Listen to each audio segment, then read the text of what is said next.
we ready? Okay. All right, settle everyone, please. Quiet on the set. Okay, let's do this. What I want you to do is when the camera starts moving forward, just start to drift back to that day, that moment when you knew. Right? And roll sound. Speed. Roll camera. Rolling. Marker.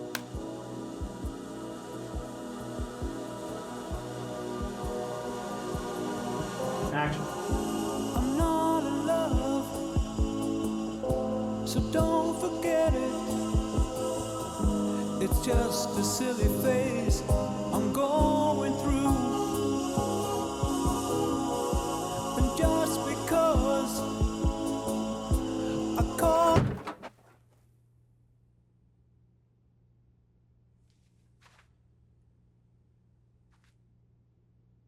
What happened?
He was master of the world, and though he was not quite sure what to do next, he would think of something.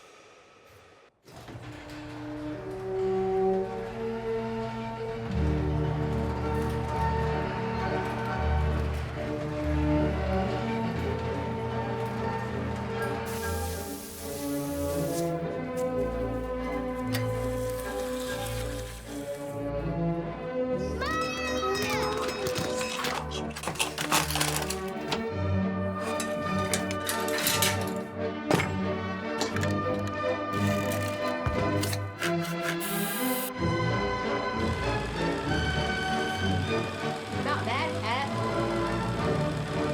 Look, it's a soldier. He's gonna throw a grenade. Cut. Action. Patrick Reed Johnson!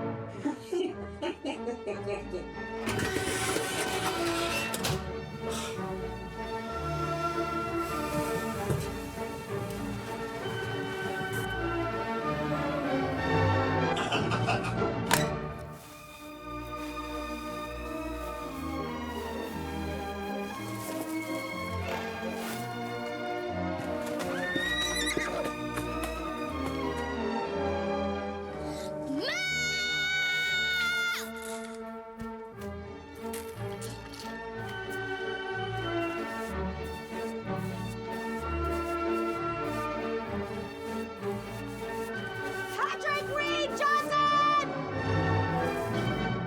What did you even need it to be a zebra for anyway? It's for one of my films. You don't understand. You're not a filmmaker. I'm trying real hard to understand you. On the good news front, he did promise the horse would be brown again by dinner.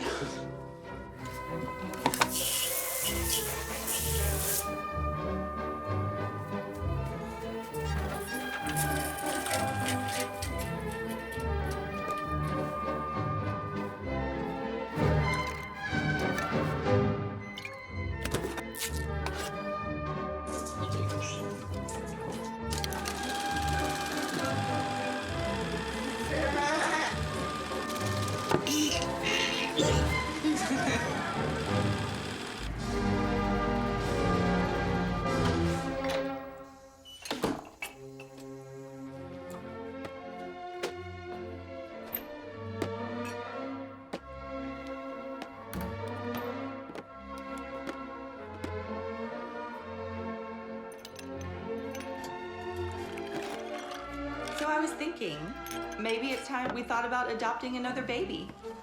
How many babies do you want to have exactly? 1,000? I'm not sure. Jesus Christ. Editing is when you see something in your story that you don't like, and you just take it out.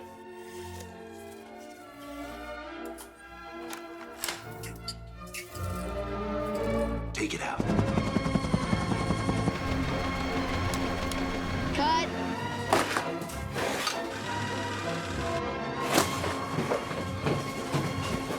I already got blown up in the grenade scene. Go. They just need a childhood. Everybody deserves a childhood. I'm not sure it's the childhood they think they deserve.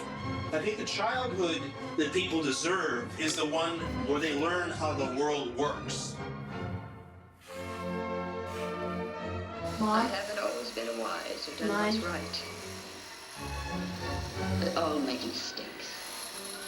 It's what we do after we make the mistake that's important. I don't think we learn how the world works at the movies. When is the time? When is he gonna learn?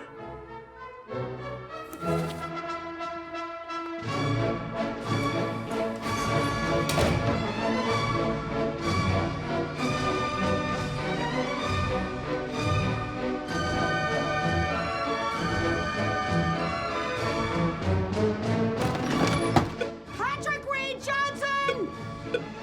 Where's your brother? Mom! Help! Me! Patrick!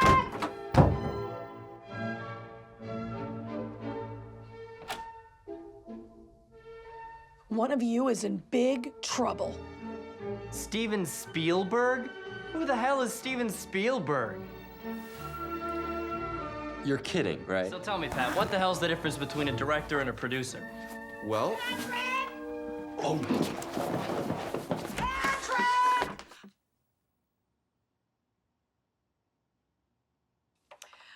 know where you're hiding, but I'm going to Gungler's in 15 minutes, and if you want me to pick up any more film, you better clean up this shark attack mess before I go. And don't forget, it's your turn to do the runs. producer, director. Anyway, in Steven Spielberg's first movie, Duel, this guy's being chased by this old diesel fuel truck he cut off on the highway. And this truck is like, you know, the unstoppable ghost truck from hell. A truck that's been on the highway since the beginning of time and always will be. And every time this guy thinks he's gotten away from the thing, wham! It's right there behind him. Or, in the case of this one shot, in front of him, waiting. And the way Steven Spielberg shoots it, he doesn't just have a dorky close-up of the guy going, whoa, to his POV of the truck in the road, to another shot of the guy reacting. Oh, of course not. No. Spielberg has this car racing up the highway in a long shot, and suddenly the car slams on its brakes, and wham! The camera pulls back to reveal the underside of this dark, oily, smelly, rumbling, smoldering, mechanical monster waiting for him. Could you get Hooper's torso? So the car hitting its brakes is the reaction shot. The squeal of the car's tires is the main character's scream of terror. I still don't get how you think you can get away with making a Jaws 2. I mean, at the end of Jaws 1, the shark's nothing but red mist and bone meal. No. Not if it's like the shark in Duel. Not if it's a shark that's been swimming the ocean since the beginning of time and always will be. The primordial carnivore instinct made manifest by its insatiable desire to feed. What the hell are you talking about? The pool filter will get the rest, huh? And what happened to the other 6 films we started?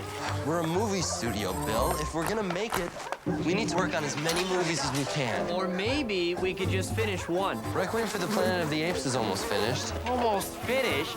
You've been working on it since you were 12 years old. Well, I want it to be perfect. Well, Pat. It's already got a bunch of other 12-year-olds running around a cornfield in bad rubber monkey masks chasing you in a loincloth pretending to be Charlton Heston.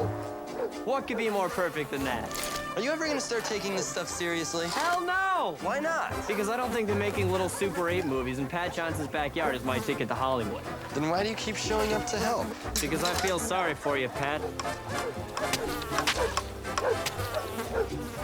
Why? Bat!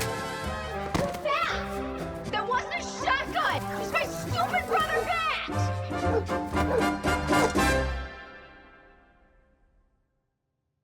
Patrick, when you dragged your box spring mattress out into the woods so your German snipers could fall out of the trees without getting killed, what did I say? You said, Patrick. Electrons, please. When you painted your sister's horse to look like a zebra, what did I say? After that. You said that you would always support whatever road I chose to follow as long as I was willing to pay the toll. And I always have been.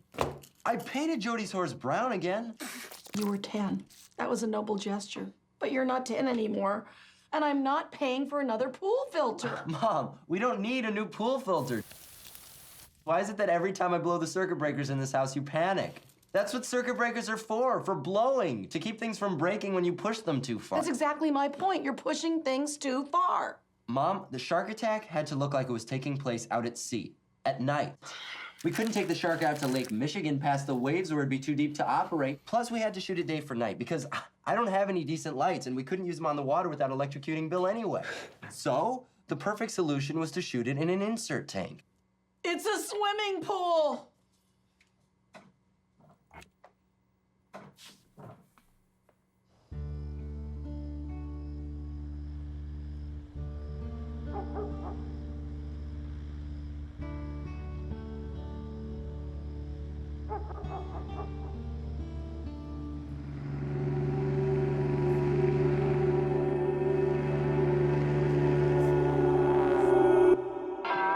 Playing the best music, WLS.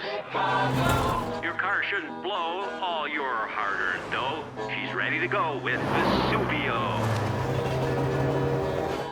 A lot of requests for this one. To start your day, have a little Queen along the way.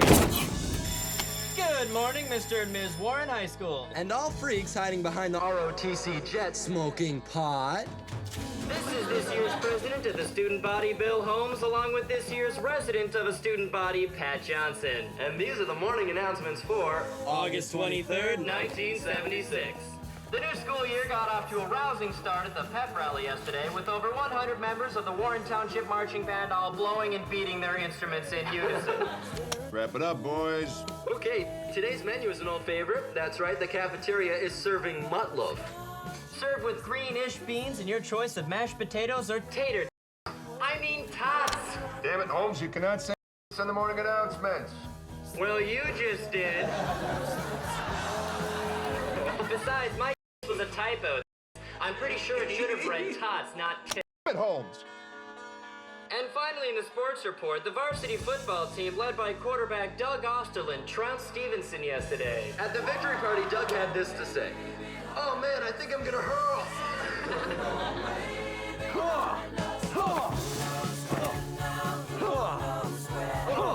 What are you idiots doing?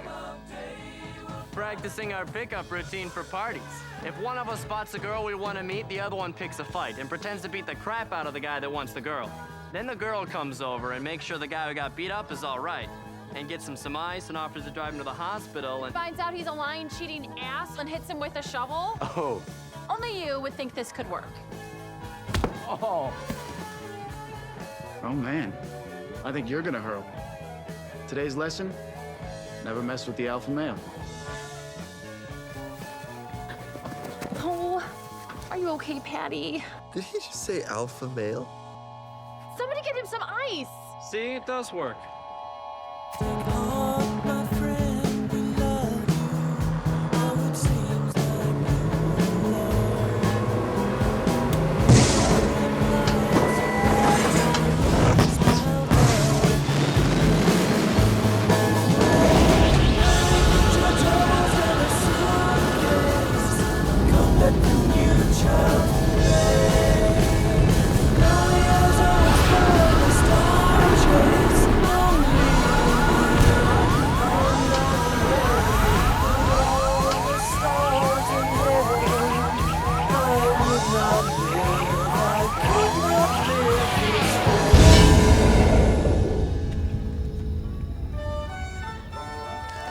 I'm the amazing Alfredo, ladies and gentlemen. I'll guess your age, your weight, your month of birth. Who's next? You? All right. What's up with your head? Some kid threw up on my face. Again. Oh, it seems you're a lot heavier than I expected. Grab yourself a prize, young lady. And try not to eat so many hot dogs, huh? Oh, you there. What can I guess for you today, young lady? Come on, huh? I'm the amazing Alfredo, ladies and gentlemen. Step right up. I'll guess your age. Your weight. Go on, Something up with you and Robin? What can I guess for you What? today, young lady?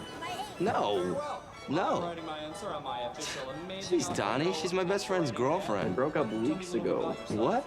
She wants to get married. He doesn't. That's cheating. Just making a little conversation here. Yeesh. Okay, so. You got anything else, Patty? This is like old man food. All there was left. What is Vermouth, anyway? She bring us all out here with the promise of alcohol and the most amazing view in Lake County. And this is what we get?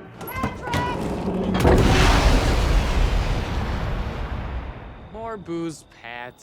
Go buy some. With what? This is Pat. Every dollar he makes shoveling goes towards building spaceships for his latest epic. Get a real job, Pat. Well, I'll like you better if you keep giving us more booze.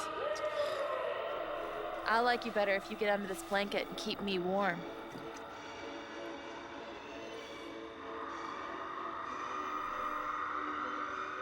It's a free country. So you have to get married. Go to hell, Bill.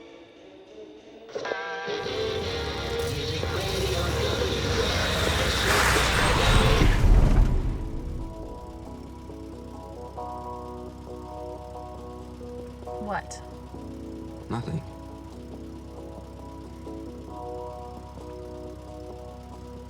What?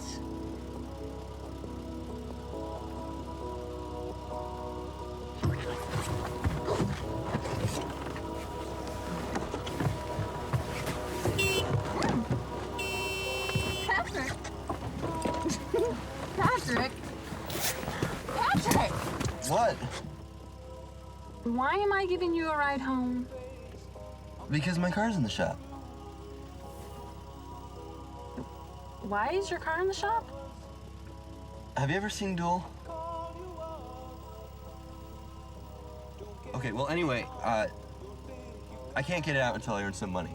And I can't earn some money until I get a job, which I wouldn't be able to go to if I had one because my car's in the shop. Why don't you come work at Games?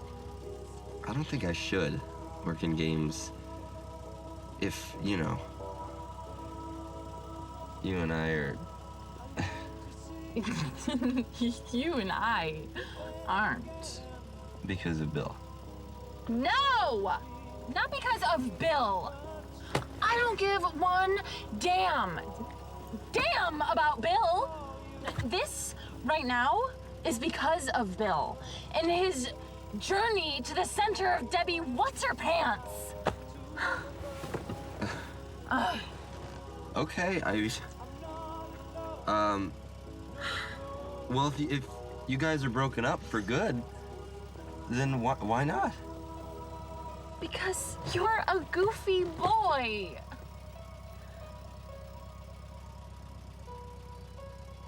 But mostly because you're leaving. What are you talking So about? go. Okay. Wait, come here.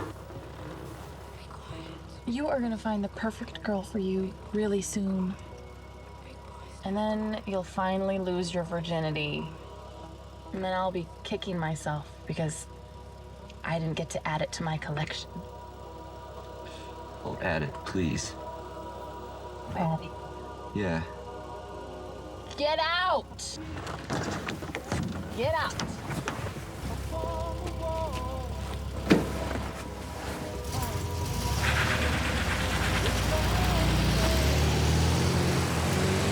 I'd marry you!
Guys.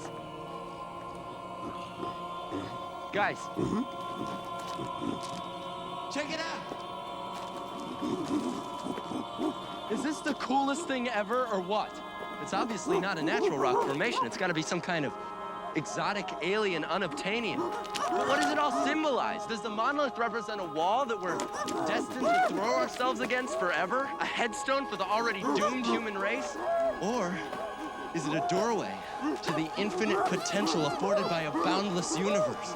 There's only one way to find out. We have to touch it.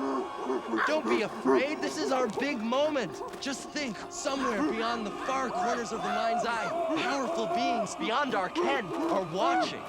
For all we know, Douglas Trumbull himself could be watching us, waiting for us to walk through this quantum mechanical door. So come on, fellow hominids, gather round, walk right up, walk upright, and touch the monolith.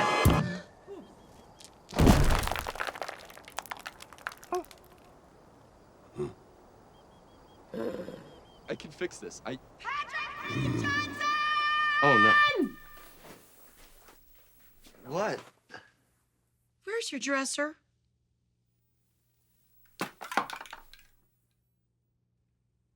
Huh?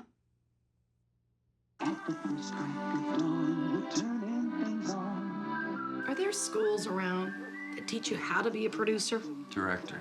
Okay, are there director schools where you could learn how to really do this without painting everything we own flat black? The only good ones are in New York and California, and they cost way more than we could ever afford. Well, didn't anyone ever become a director who didn't go to film school? Douglas Trumbull. Well, how did he do it? Well, he was the visual effects supervisor for 2001: A Space Odyssey, and he was so good at his job that when he went to Universal Studios and said that he could do his first film, Silent Running, for $1 million, they actually believed him. And then he actually did it. And now he's a director. So to become a director, you have to become a visual effects person first? No, but it's one way. And it's a way I might have a chance at. If I could go to LA and maybe just talk to him, meet him for a few minutes, maybe show him one of my films or some of my models, maybe he'd understand what I'm trying to do. Maybe I could work for him, just gluing model parts onto a spaceship for his next movie. So why don't you call him? Okay, clean this oily dirt and cold water. Well, on the phone? No, just stand in the backyard and shout west. Yes, on the phone. Well, first of all, I don't have his number. Well, did you look for it? It's probably top secret. Yeah, to keep dorks like him from calling up all the time wanting to meet him. Oh, I think he'd be flattered to know that people are trying to meet him. Not if he wants to get any real movie work done. Hey, my movies are real. Yeah, real bad. I know. Why don't you offer to answer his phone for him? That way you could meet him and stop the competition from meeting him. Yeah, okay. All right, fine. Don't act like your father. Don't say you're gonna try and then chicken out. I won't. But if I can't find it, which I probably won't be able to... Dare to dream, Douglas Trumbull. Then what? Then I'll stand in the backyard and shout west. That might work.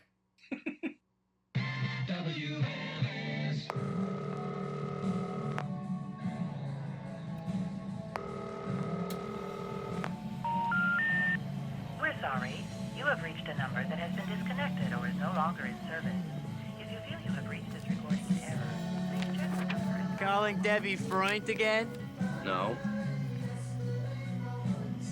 I wasn't calling Debbie. Did she ever smile at you? Of course she smiled. Why? Because that's how it works with you, Pat. You see a girl you like, you stare at her like a puppy hearing a strange noise. And then you smile this goofy smile. And if she smiles back, God help her, you fall in love. I do not. Happens every time. I was trying to find Douglas Trumbull, okay? Holy sh**. Yeah, I know. You're gay. What? Come on. You ignore Debbie Freund just to call some guy on a Saturday night? You're gay, Pat. I'm not gay, and Douglas Trumbull isn't just some guy. He's the guy who did the special effects for 2001: A Space Odyssey. Oh, so you're gay for a guy who makes unwatchable movies. What? 2001? Man, I hate that movie. No, Bill, you don't really hate it. You just don't understand it. No, I do really hate it, and nobody understands it. I do. Okay, then. What the hell is the ending supposed to mean? Guy flies his spaceship into a hotel room, gets old, drops his wine glass, and turns into a giant baby floating over the Earth? What the hell is that? The hotel room was designed by the alien intelligences observing Dave Bowman to approximate his natural habitat. The aliens wanted to know if Dave could try to figure out how to take the next step in human evolution, but he can't. He doesn't know what they want from him. Neither does the audience. Yeah, exactly. Because Dave represents the audience, and like the audience, he's not ready to see beyond what he expects to see. So with each moment of missed opportunity to evolve, he gets older. His years passing before him in the blink of an eye, or in this case, the changing of a camera angle, till finally, maybe just as the answer to the riddle is finally within his grasp, he's too old to reach out and touch the monolith and receive his final gift of enlightenment. So the aliens send him back to the evolutionary cradle to start all over again. No, they don't. They send him back as a giant baby floating over the Earth. It's called symbolism, Bill.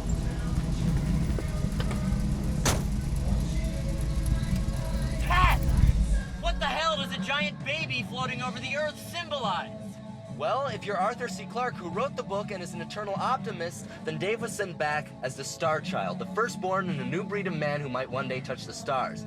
If you're Kubrick, who's such a realist he won't even fly, then Dave was simply sent back as a cosmic mirror, held up before the Earth as if to say to humanity, this is who you are and this is all you'll ever be, a race of selfish, uncomprehending children.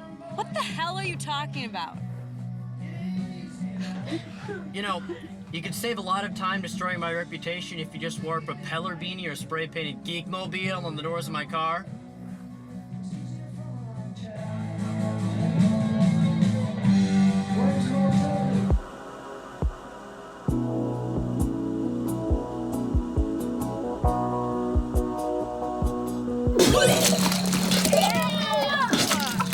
God, they're so gross!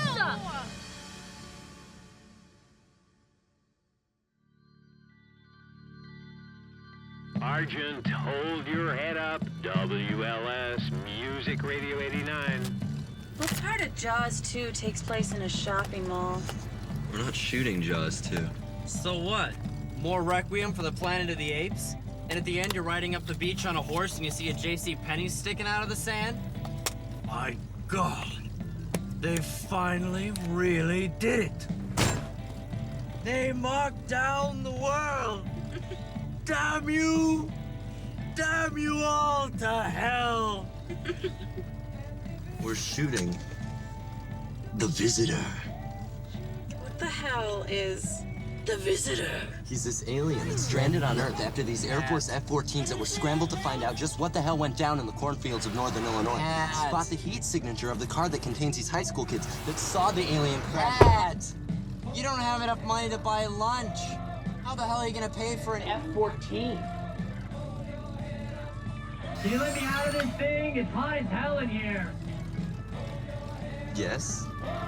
Anyway, for a time, the Visitor believed he might just be able to fit in on this planet. But now, something is changing inside him. And in this scene, he's finally decided it's not worth living if he can't live as the alien being he really is. Hi, Pat. So he decides to reveal his true self to the people he's lived with all these years.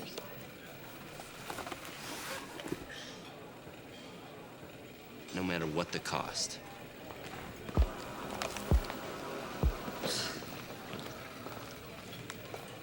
Fine.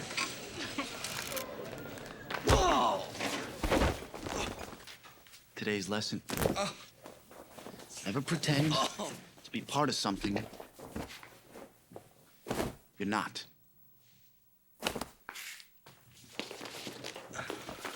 You okay, Patty? You want me to get you some ice? Why doesn't he ever hit me? Shut up and lift, Bill.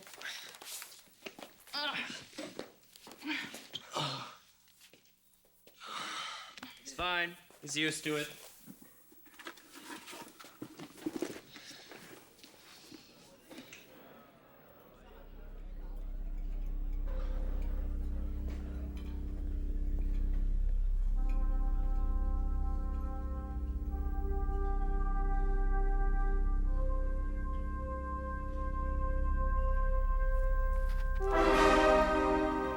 Oh, no. Patty. No, Pat. No.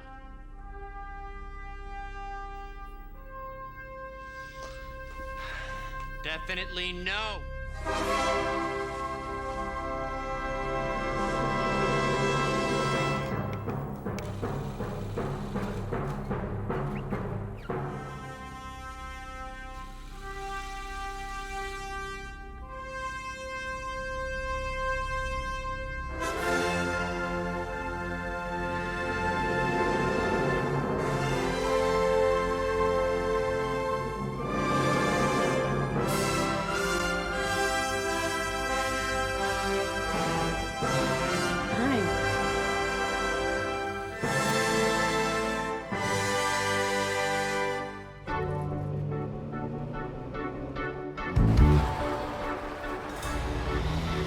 Dreamer, you're nothing but a dreamer.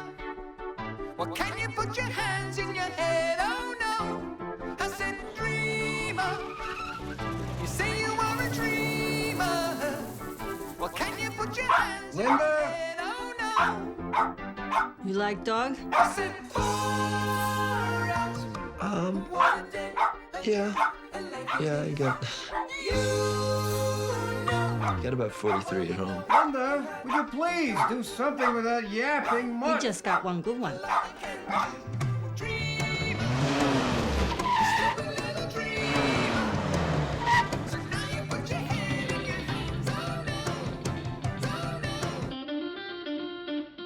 What are you doing? Oh, I'm just trying to find the exact acoustical center of the theater. Focus. Focus! Got it! Well, you know, you have it coming to you. Well, now there's not a lot I can do. What's my plan? What's my plan? Yeah, of course I have a plan. Good morning, Mr. and Miss Warren High School. And all lovesick sci-fi geek former best friends skipping school to go make out with their girlfriend. The plan is I go out there, I meet Douglas Trumbull, Ooh, laundry's done. Pat, wanna help me with the laundry?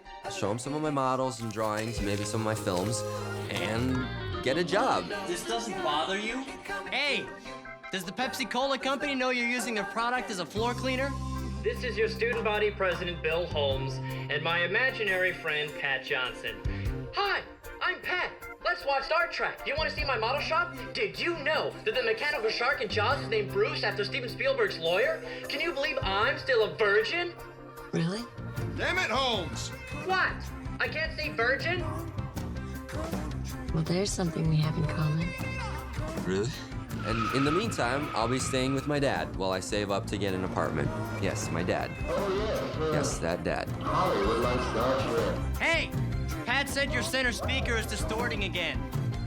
He also asked how the penicillin was working out, you know, for your, Yes, he does know about the plan, kind of.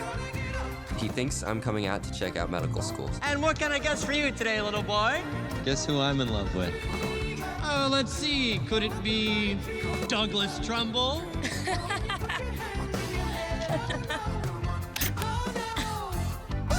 Get off my stage. What about Linda? Of course she knows the plan. We planned the plan together.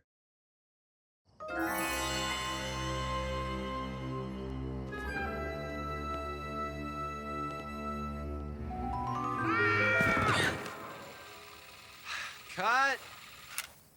You okay?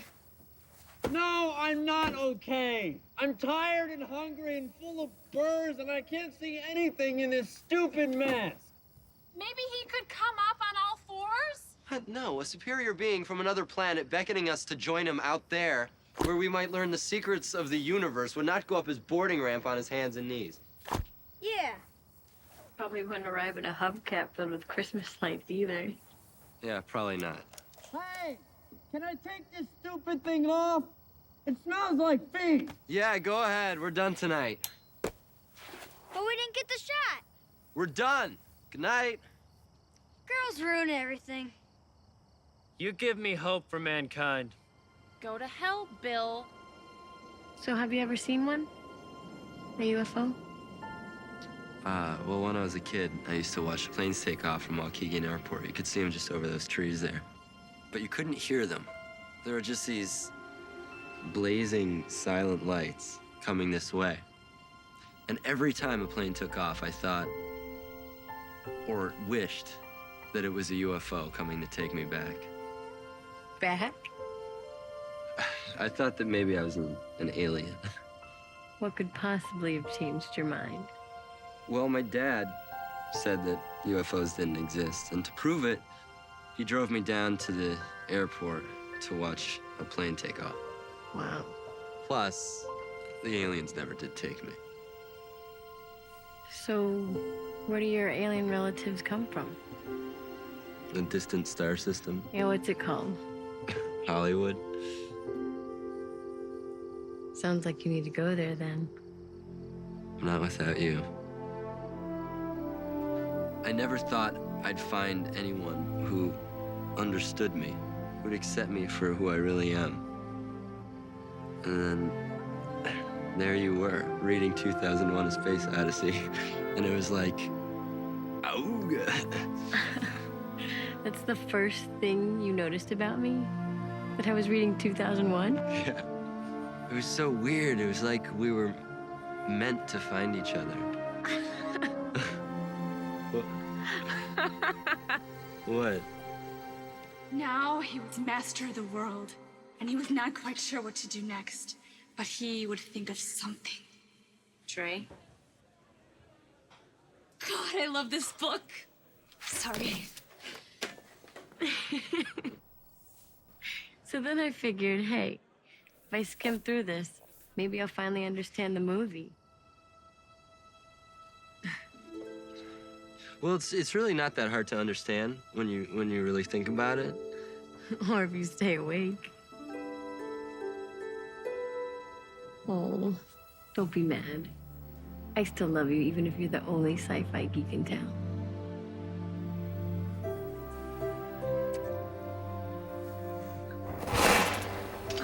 Patrick Reed Johnson!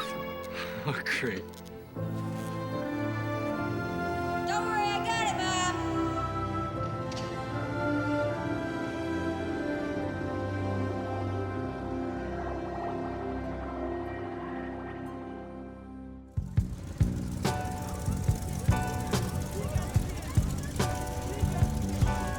WLS Music Radio, holding on to yesterday. This is Ambrosia.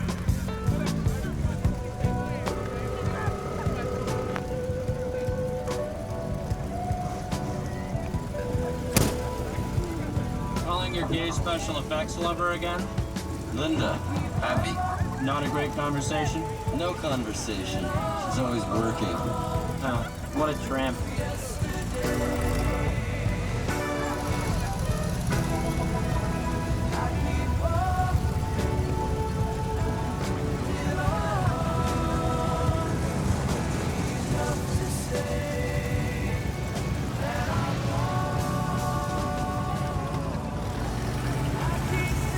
What? I was just thinking. What? You should come with me. Where? Hollywood. What? You're a funny guy. Billy, I got a tow.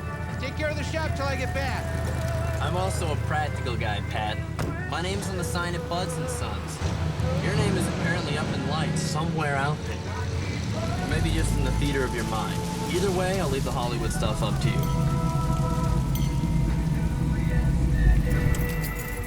Well, if it isn't Mustang Sally and the Pinto Kid. Hi, pal. Hey. So I see the SS Bondo is still afloat. Why don't you let my dad crush that thing and put it out of its misery? Dad hasn't seen a car this nice since he was conceived. At least when my dad rebuilt this baby, he put the weight where it counts. Bill. Under the hood. Oh, he put your mom under the hood? Try a 454 Holley-carbonated V8. Anytime you want to embarrass... Anytime I want to embarrass myself, I'll borrow your mustache. Hey, guys. What did you say? Time to go home. Don't you think time? Tony, stop! Hurry up! Open up, you... Who the hell is this guy? Tony Vesuvio. Of Vesuvio's junkyard? Dino and Lorenzo's brother, older, stupider brother, if you can believe that. Just go. He can't kill us if he can't catch us. He can catch us. I thought you said there's a V8 under. Door, nerd. What do you mean, what? My dad replaced it with something a little less thirsty when the gas prices hit. How much less thirsty? 4 cylinders less. Oh, maybe if we run in 2 different directions, it'll confuse you. Get down! You know, he knows we're in here. May have a faster car, but I'm a better driver. Well, you'd have a better chance to prove it if you drove. The count of 3. 1, 1, 2, 2, 3! Jeez, you guys, relax. Why would we do that? With this maniac out here. Tony's cool now. How did you get him to calm down? I told him who you were. And who am I? My boyfriend? Who is he to you? Tony, his mom and mine have worked together for years. We've known each other since we were 6 years old. He's like an overprotective brother. I thought you were working the game tonight. I was, but by the third quarter, Antioch was beating our butts, and there was nobody left in the stands to buy anything. Jenny Bodziak said she'd cover for me, but my car's still in the shop, so Tony said he'd give me a ride home. Well, we can give you a ride home. I don't think that's such a good idea. Oh, and you'd rather ride home with him? Yes, if I want to see you again in this lifetime, which I do. Mom trusts him. But not me. Tony doesn't look at me the way you do. So I'll quit looking at you like that. You better not.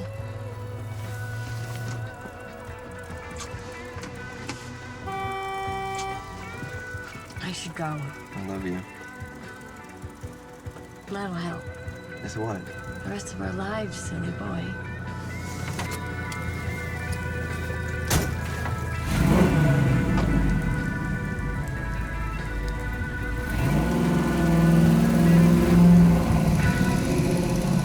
Did you just get engaged?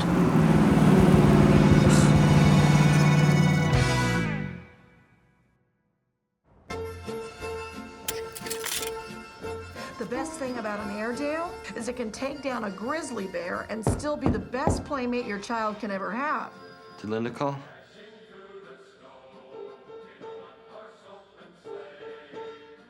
I am ready to die a horrible, agonizing death in the cold vacuum of space.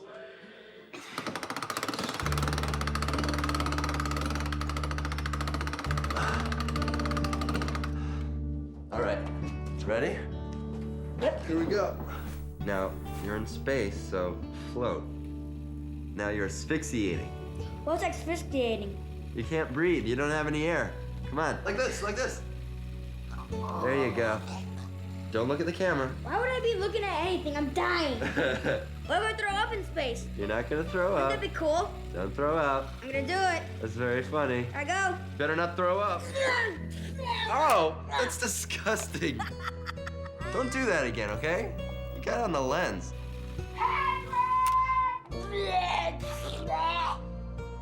What? I have to go to the bathroom. Can you just hold it? I guess. What? It's Linda. Misty, knock it off. Linda, will you please do something about this damn yapping mutt? Hey, Misty-san, shut up! Oh, stop. What? I thought we were gonna get married and have a big house and 2.3 kids. You don't have to have him tonight. No, like 9 months from now. What are you in such a hurry for? You're 17 years old. Don't you want to see the world a little? Sow your wild oats and all that? No, I don't. I want to be with you. That's all I want.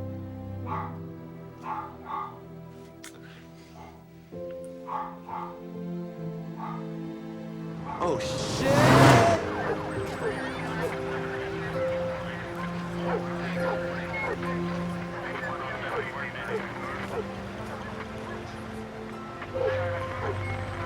Stop!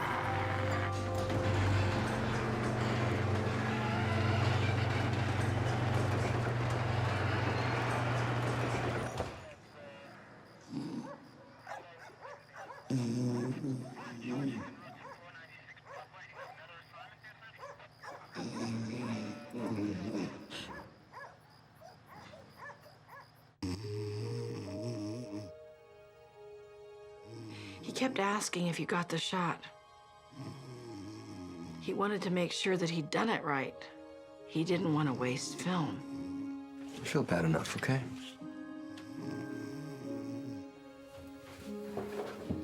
It isn't just about you, it's about him too. He needs a man to be around right now. Oh, and that's my fault? No, it's not. But that doesn't change the fact that with your father gone, you're the one they all look up to. They count on you to be there for them. Yeah, well, maybe they shouldn't. Maybe I'm not ready to be counted on. Oh, maybe you should be moving so fast with Linda then. Maybe you should mind your own business. You are my own business.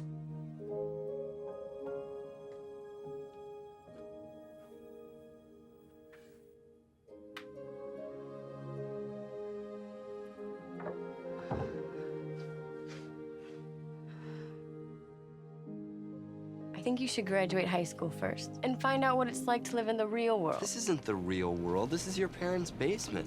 I just think that before we move in together, you might want to find a job that pays more than minimum wage. Yeah, but there aren't any part-time jobs in Lake County that pay more than minimum wage. That's why I got a second job. You what? Mom got me on the late shift at Solo. Doing what? Injection molding cups on the machine right next to hers. Okay, well, maybe your mom could get me a job at the machine next to yours. Actually, that's where Tony works. No. There's an opening at Weebolt's managing the men's department. Well, I'm not real comfortable in a tie. Are you comfortable in my parents' basement?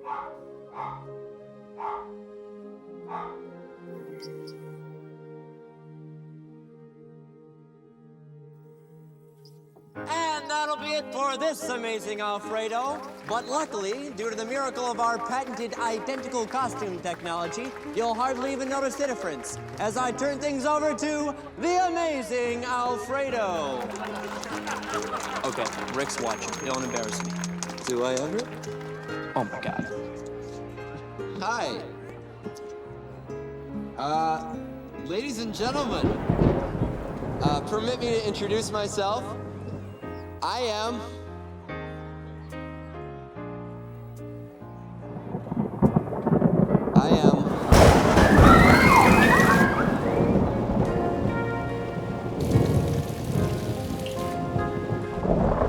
Now he was master of the world. And he was not quite sure what to do next, but he would think of something.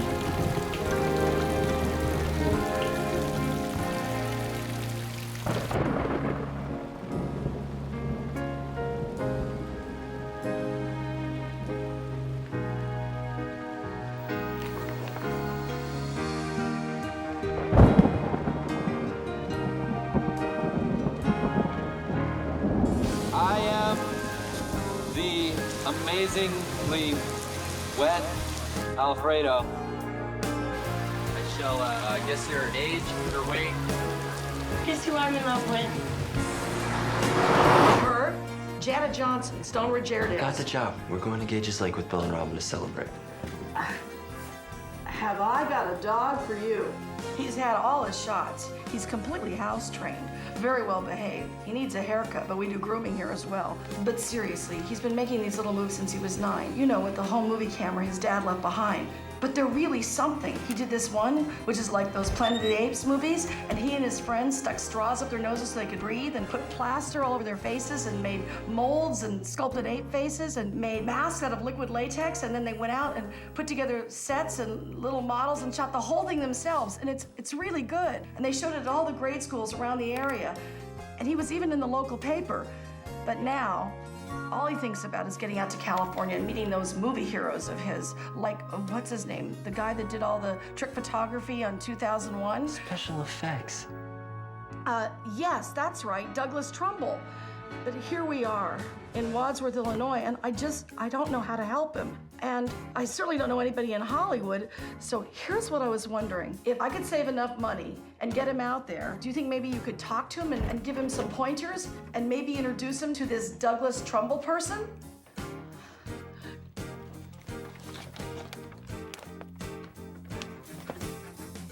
You're kidding. Of course, I know there are no guarantees. There never are. Okay, wonderful. I'll get him out on a plane this weekend. Thank you so much, Herb. Thank you so much. Bye. Hooray for Hollywood. I got you all set up in Hollywood. I called a guy I never met there. Now let's cut your hair and find you something to wear. Who will pay the airfare? Hooray for credit cards. La la la la la la credit cards. Da da da da da da da da da da da da da.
Can I help you?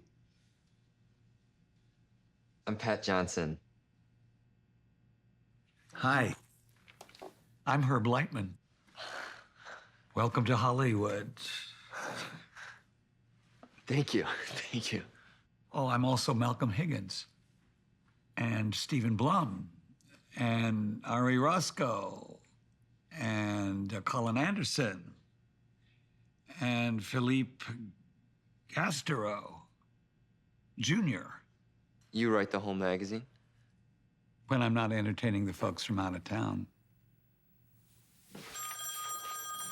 And answering the telephone.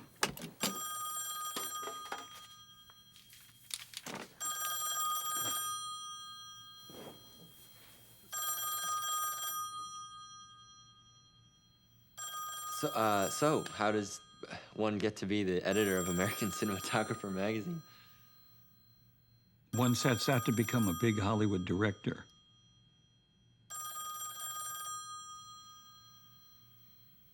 Again, I just want to thank you so much for doing this for me.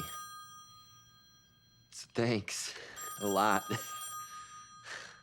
I take it that thanking people a lot in advance of their having done anything for you is a Johnson family trait. Herb Lightman. Oh, hello. Again. Yeah, he's here, hair and all. No, I'm kidding. No, it's fine. No, a haircut won't be necessary. The Incredible Hulk look is all the rage these days. Is he what? Yes, he's still wearing his tie. Oh, now, no, really, that won't be necessary. My thanks is the look in a young person's eyes when I help make their dream come true. No, really. I'm happy to help. What's that? Of course. I will. Yeah. Okay, you got it. I can do that. As soon as I get off the phone. Okay, bye.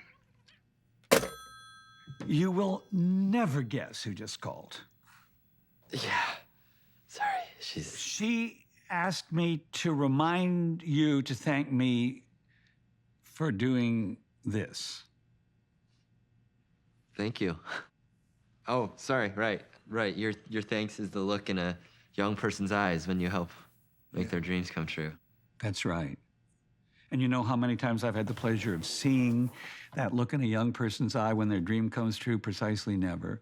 Why? Because I've never done this for anyone before. Why? Because I never wanted to see the look in a young person's eyes when they realize that their dream is probably not going to come true. Why? Because Hollywood is the least conducive place on the planet Earth for anyone's dream to ever come true. So why are you doing this for me? Because your mother has huge, clanging steel balls. Because you're here anyway, and because you say thank you a lot. Shall we go?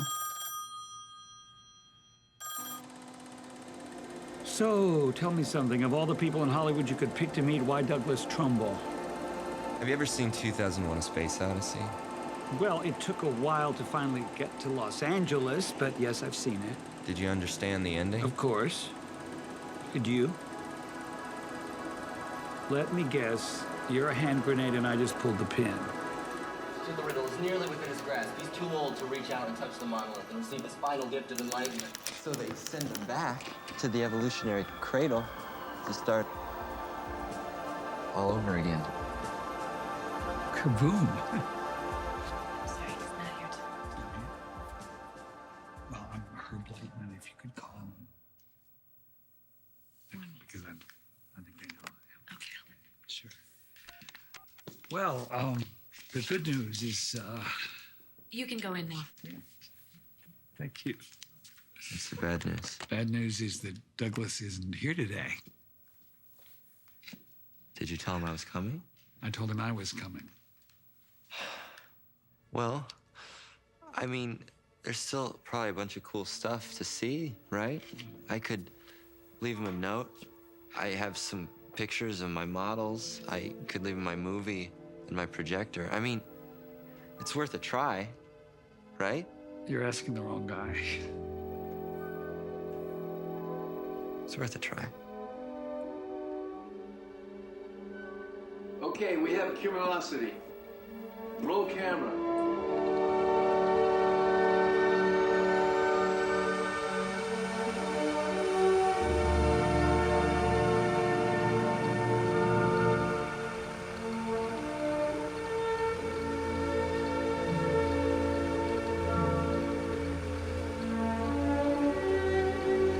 Give us a little more speed on the color changes. Yeah, that's it. That's it. Just, okay, just pull back slowly. Start further back and push through the cloud. So what is this movie called anyway? It's called Close Encounters of the Third Kind. What does that mean? Contact. Close Encounter of the First Kind is a sighting. Close Encounter of the Second Kind is physical evidence of an encounter. Close Encounter of the Third Kind is actual contact with the aliens. It's True UFO Stories magazine, April 1974. Don't swing. You want a Pepsi? Sorry. Wait, stop. Are you? Yeah. Thank you. Oh, you're messing up the cloud. It messed up the cloud. Cut. How long do we set? 25 minutes. Great. I really think it's 4 hours. You're Steven Spielberg. Steven. Hey, Herb. Come on, let me show you guys around. How old is he? 11. Okay, let's recycle the tank and order some dinner. When I was a kid, I used to watch planes take off from the local airport. Of course, to me, they weren't airplanes, they were spaceships. Growing up on all those 50s films with flying saucers full of aliens coming down to Earth to destroy mankind. Did you tell him I was coming? Which may explain why my first real film was a little epic called Firelight, which was essentially about aliens coming down to my backyard to destroy my sisters. Where's Doug? So obviously you've come a long way from making little Super 8 movies in the backyard. Yeah, now I make big Super 8 movies in the back lot.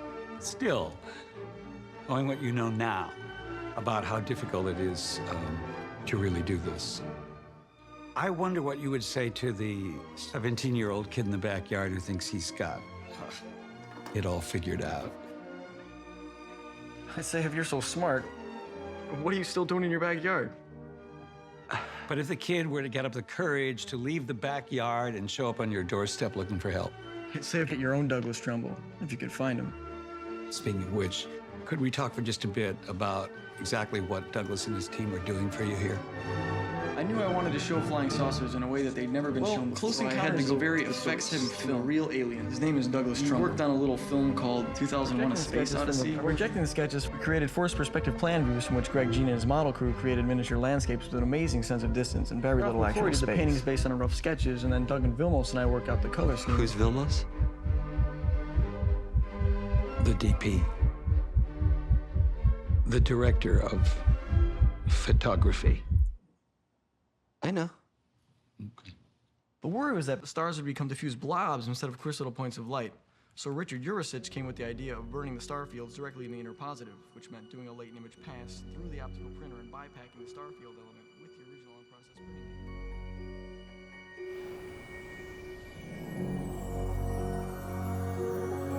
Projection would allow us to put these large format images on the Scotchlight screen, reflected back exactly on axis, so that any foreground object will block its own shadow, providing a perfect comp with no need for blue screen or motion control. What, what's motion control?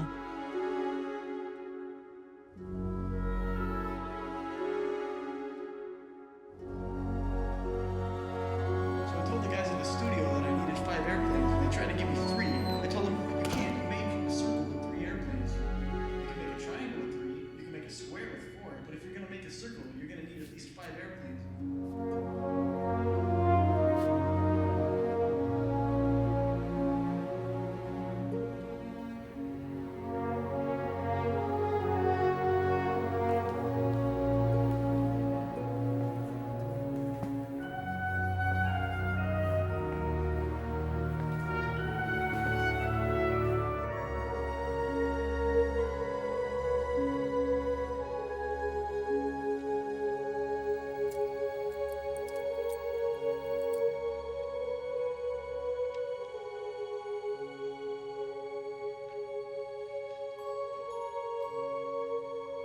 You're Greg Jean. You built the Dark Star and the penis ship in Flash Gordon.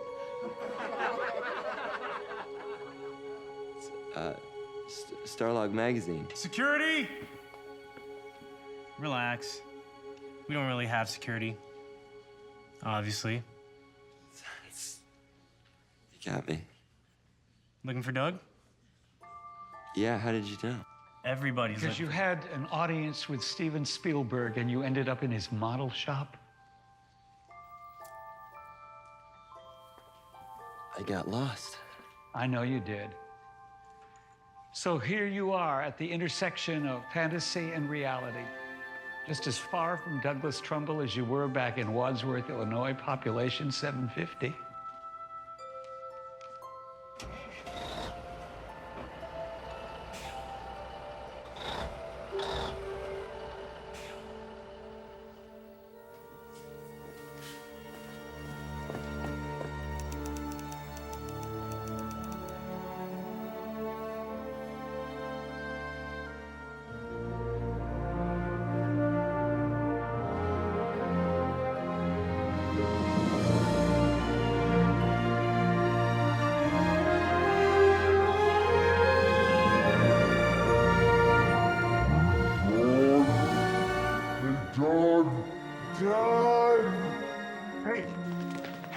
Hey, Doug. Hey, Herb. Sorry, about 12 million things came up. We can do the interview another time. It's not important anyway. I just want to tell you that I brought somebody along today who has been anxious to meet you since he saw 2001 when he was 8 years old, and he understood it no less. But anyway, he's a film director himself, and that's because he was so turned on and so inspired by your first film. So if you could have half a second, just say hi.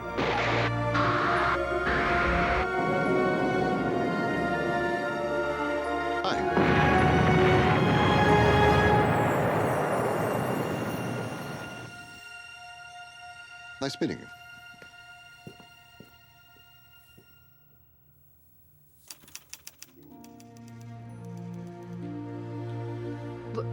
Wait, you? nothing to say? Well, that's so sweet. So... Stupid! I can't believe you said that! Said what? Nothing! It was a good start. Hi, my name is might have been a good follow-up. Oh, boy. Saying goodbye to Stephen might have been a good idea, too.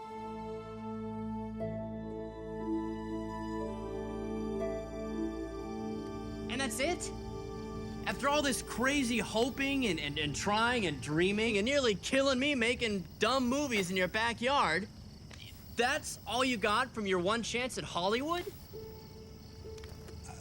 Well, there was one other little thing.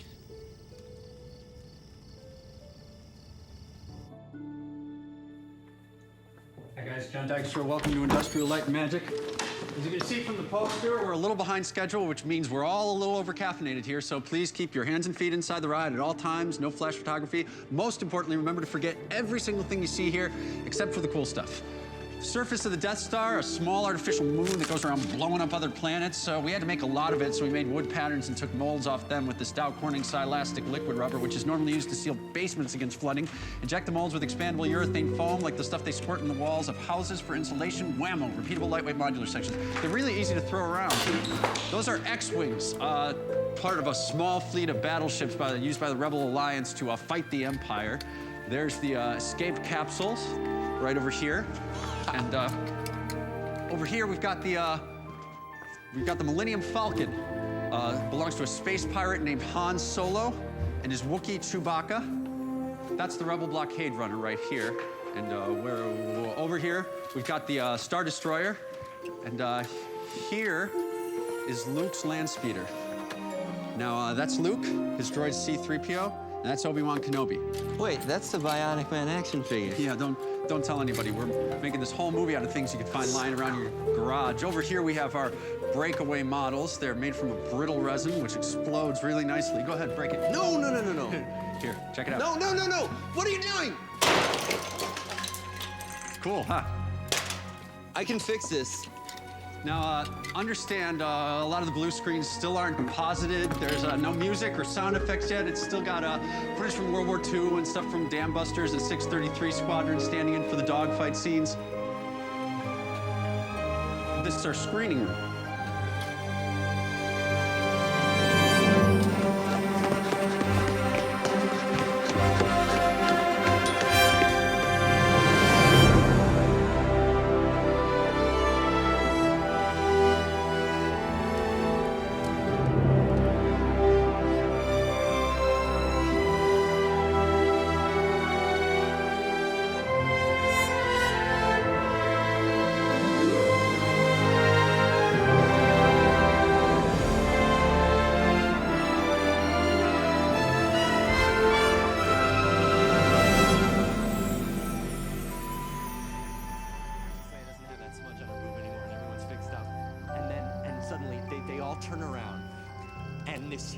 Crowd of hundreds of Rebel pilots give him a standing ovation. And that's it.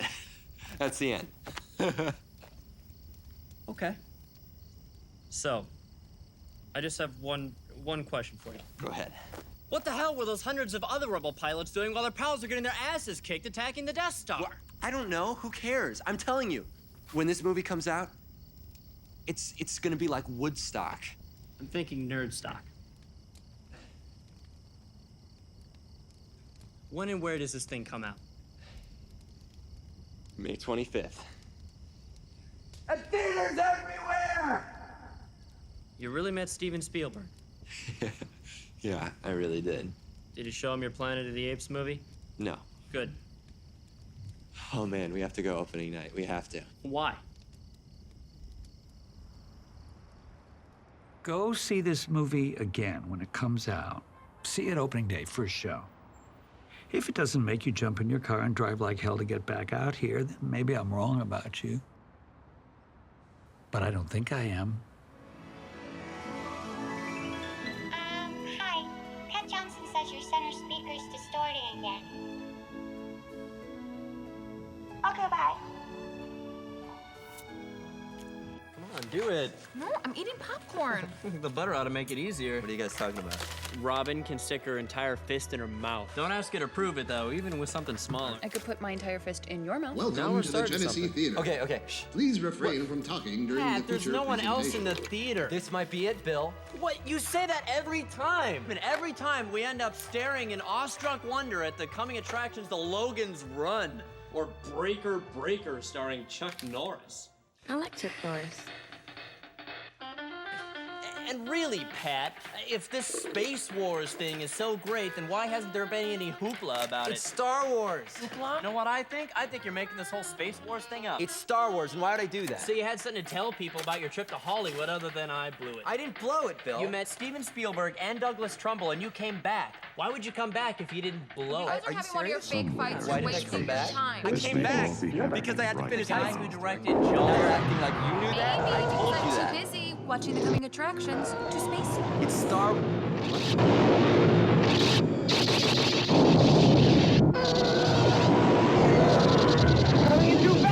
It's an epic of heroes, villains,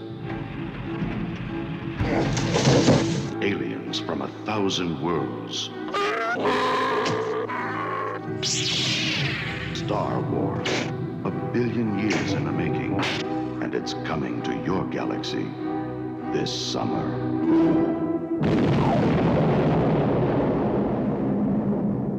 Oh my God. What do you mean, oh my God? That was the goofiest thing I've ever seen. May 25th? That's like a month from now. I know. No, Pat. You don't.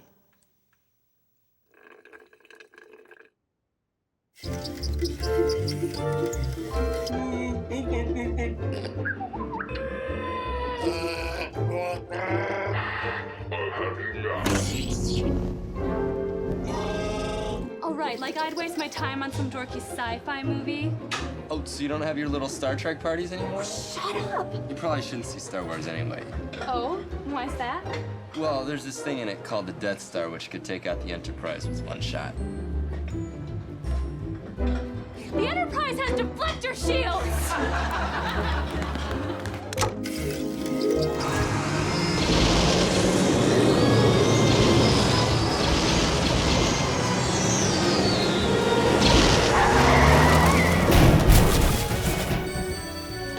What's the garage? Again? Bill, I'll find a way to pay for it. What? No, I don't get paid by the pile. Patrick! I'll call you back. What? Your friends are here!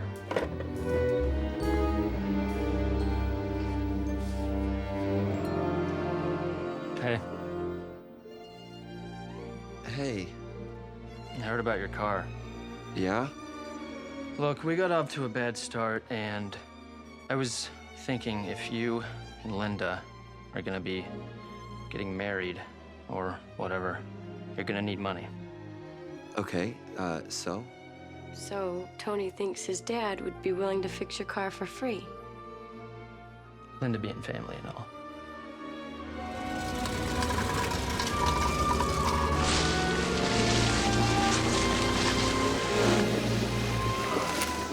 Cut! Do you mind? No, I don't mind bringing in the groceries, even though it's your turn. Bill, you don't need to check the mirror with your whole head. Just glance with your eyes. I was trying to show concern. Yeah, you should be concerned. The corn's moving about 3,000 miles an hour. Excuse me? Corn's going by too fast. The corn can never go by too fast. You know what? This is stupid. What's stupid? This whole movie thing. I mean, what do you think? That one of these movies is gonna end up being seen by anyone other than you, me, and your mom? Bill. You think having a premiere at the Gurney Public Library is gonna get you noticed in Hollywood? Okay, Bill, I'm sorry I said you were corny. You're a good actor. No, I'm not. I'm terrible. But at least I know it. Well, if you know you're so terrible, why do you keep doing it? Because it used to be fun. Why do you keep doing it? Because you certainly aren't having any fun. And when you're not having fun, you are definitely not fun. I do it because I'm not terrible. I'm just here. Oh, so it's here that's the problem. Here meaning all your well-meaning but talentless friends holding you back, right? No? Fine. Go to Hollywood so you can be not terrible there. See how far that gets you.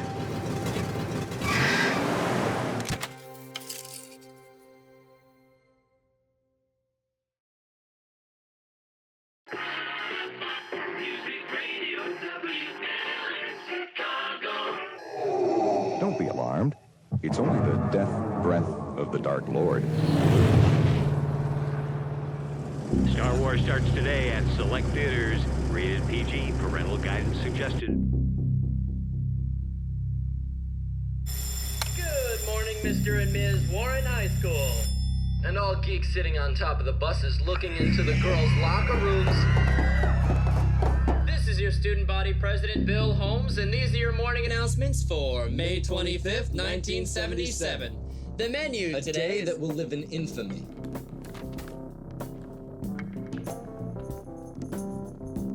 Alright kids, I'd like to send a special message to the entire Warren family. Jocks, brains, nerds, freaks, cheerleaders, devilettes, chess club members, valedictorians, thespians, lesbians. Can he say lesbians on the morning announcements? No, we cannot. Today is the last day of life as we know it on this planet. Today, a new and golden age lies upon us. Today is the day that every last character name, scene description, and vocal sound effect you've heard from me these past few months will finally make sense.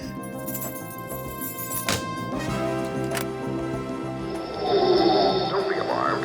It's only the death breath of the Dark Lord. Very bad. Don't be Very bad. It's only an Imperial cruiser making the jump to light speed. Relax.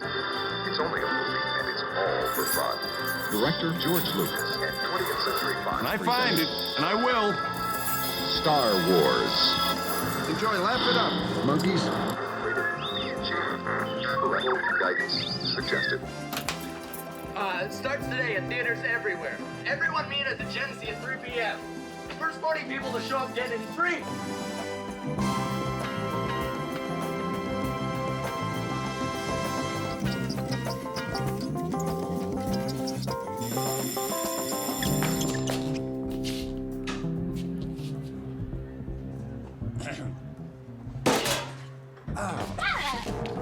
What are you doing here? Linda had a conniption fit because she had to work for me today, so Dr. Callan let her off the hook, even though I called in sick. So where's Linda? She went to the mall. She said she had to buy something nice to wear for a big event. Yes! Is that your brother? Genesee Theater, 3 p.m. Come on. No. We gotta go, guys. Star Wars. Never mind. Come on, guys. We gotta go. Star Wars, 3 p.m. Where's Bill? He's hiding in his car. Hey guys, don't forget, there's a party at my house tonight at 6 o'clock. Ah, thanks, Ann. That's great. Drive, Bill. Just drive. I'll need your park ID. Can you do that? Uh-huh. Do you realize what you just did? Yeah, I got my severance pay, which is more than I would have gotten if I worked for another month, which means I can now pay for the first 40 people to show up. Oh, shit. Now you realize what you just did. No, it's 2:14. Time flies when you're throwing your life away. No, I mean, I gotta cash this. So we'll cash it. Theater's 15 minutes that way. My bank is 15 minutes the other way. Dad, relax. My dad will cash your check in the station. It's 5 minutes away. Sign it over to him. I'll go get the cash and meet you at the mall at 2:45. But no, it takes 15 minutes to get to the theater. We can get there in 10. That gives 5 to buy your popcorn, talk the manager into selling you the poster with all the money you won't have, and still find the exact acoustical center of the theater, okay? Okay. Slow down! You're gonna get all sweaty. Girls hate that. It's not like there's gonna be a line around the block to get in. Hey. Oh, hey. Hey, What are you doing here? picking you up. But Bill's meeting us at 2:45. What? I can't go. Why not? Mom needs me to take Misty to the vet. Oh, we'll take her afterwards. Tony's giving me a ride. Why? My car's in the shop. Again? Yeah, again. Wow, that's convenient. What's that supposed to mean? Well, let's see. First, Tony's dad can't seem to find the left front fender for a Ford Pinto for over a month. And then after managing to finally scrape together enough money to pay him, he tells me he's been charging me a storage fee on top of the original amount. And now your car's back in the shop, and suddenly Tony's the only one left with a car that works, which you have to go back to your house in with your new underwear. And now, can you tell me what's wrong? Yeah, I can. You don't know when to stop thinking. What? Wait, what? I'm the proud owner of a brain refined by 6 million years of evolution. How am I supposed to stop thinking? Try feeling. Oh, come on. Wait. Touch me. I'm sorry. Don't even talk to me. And don't call me either. Wait, don't leave. Don't leave, come on. Don't leave!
Why would you agree to meet me in a hotel room if you were gonna go to bed with me? I can't believe you're being such a...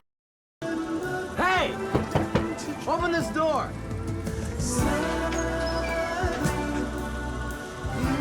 What the hell do you want?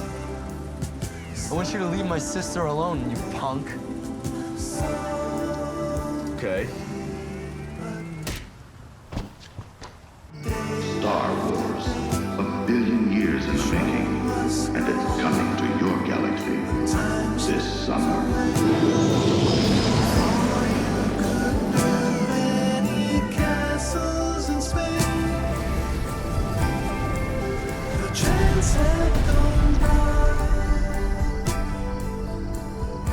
Hey!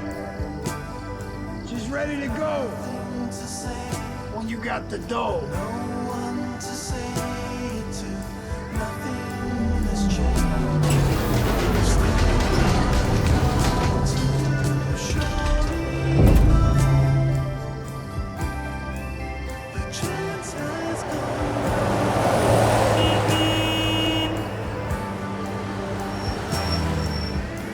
So, did you see it?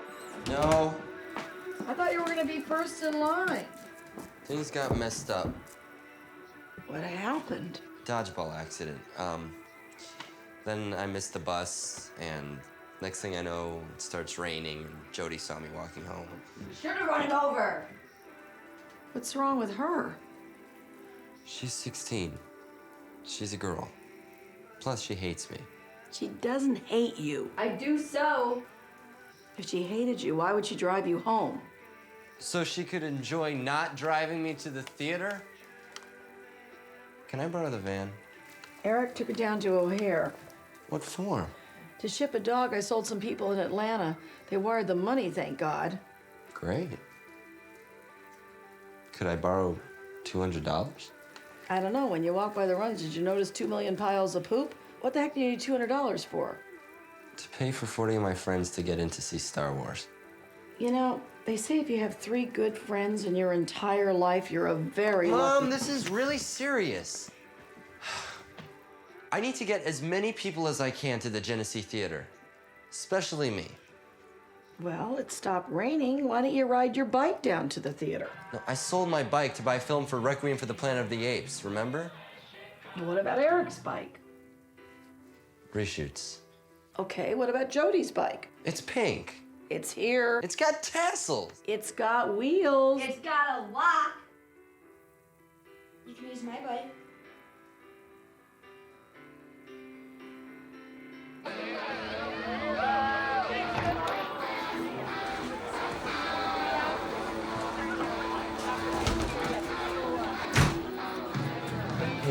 on to this for a second?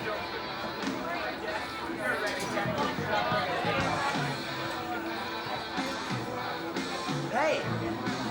Hey, Pat, I was just heading out to find you. Where the hell have you been? Jeez, will you relax? Relax? I missed the 3 p.m. showing of Star Wars because of you. And the 5:15 and the 7:30 and the 9:45 starts in 25 minutes and it takes 20 minutes to get to the Genesee Theater. Will you calm down? It's just a damn movie. No, it's not just a damn movie. I've been waiting my whole life to see this movie. You've been waiting your whole life to get laid, too, but I don't see you yelling at Linda Augustiniak.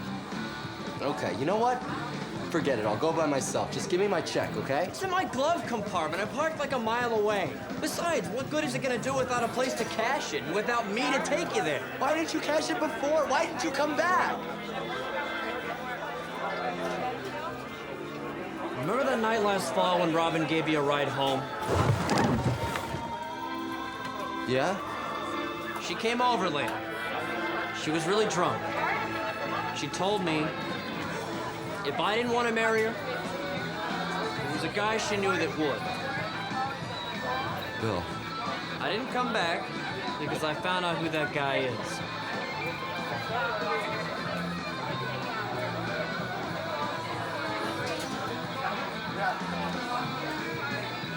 Look, just hang here for a little while. Let me try to figure this out with Robin. And I'll take you to the midnight show.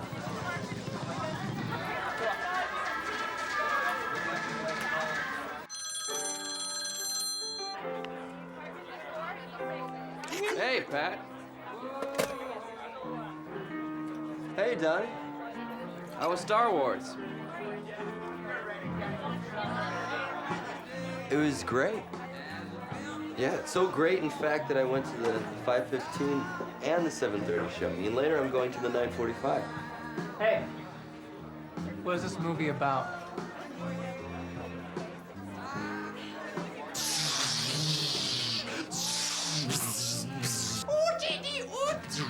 What's with Johnson? And R2-D2's bouncing around going... A smudge mark on her boob is gone, and her hair's all different, and she hands Luke and Han medals, and everybody turns around, and literally this crowd of hundreds of rebel soldiers all give him a standing ovation, and that's the end. All right, so I just have one question. What? What the hell are you on?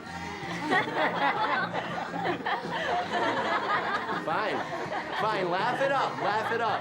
But in a few days, you'll all be going up to the door of the Ark and just pounding on it and screaming, "Let me in! Let me in!"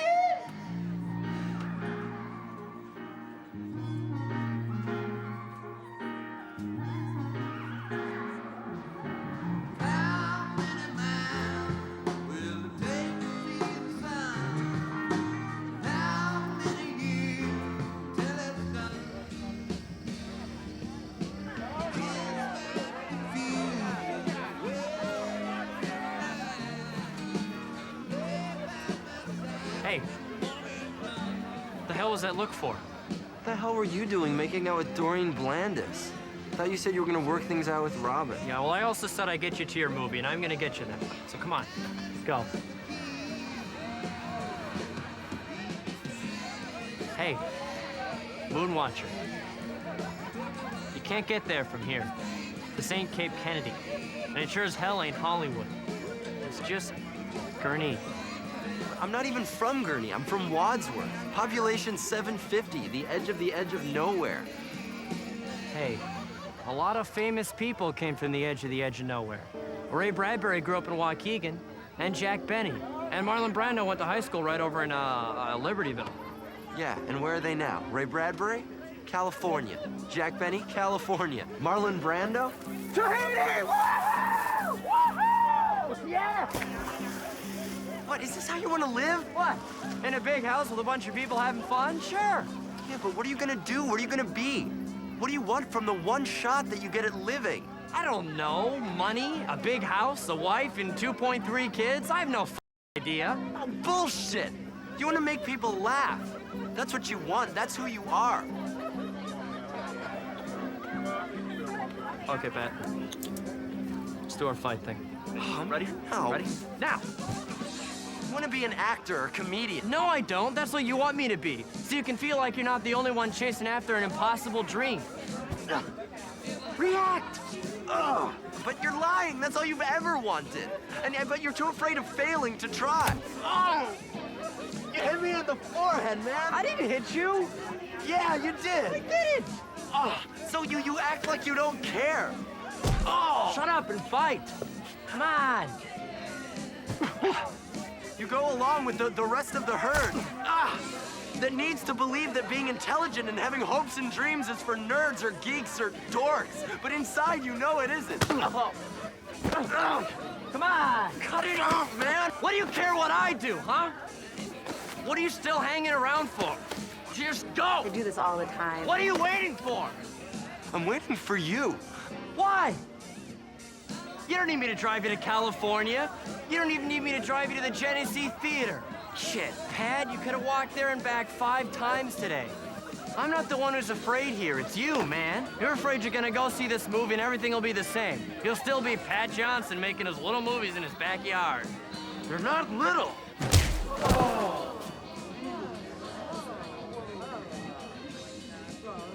I've just got a big backyard. Pretty good right hook, too. Orson Welles. What? Orson Welles. Grew up in Kenosha. That's like 10 miles from here. Oh, it doesn't matter where he grew up. Okay, what matters is that he's not sitting around some house full of people who don't care about anything but getting stoned so they can forget about the fact that they're gonna spend the rest of their lives wondering why the hell they're still here. I mean, really, somebody, anybody, do something new. Do something interesting.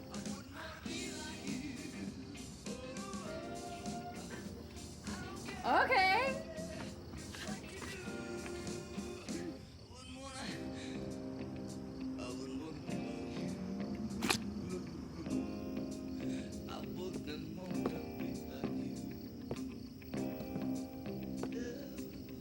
Oh, man! Marry me!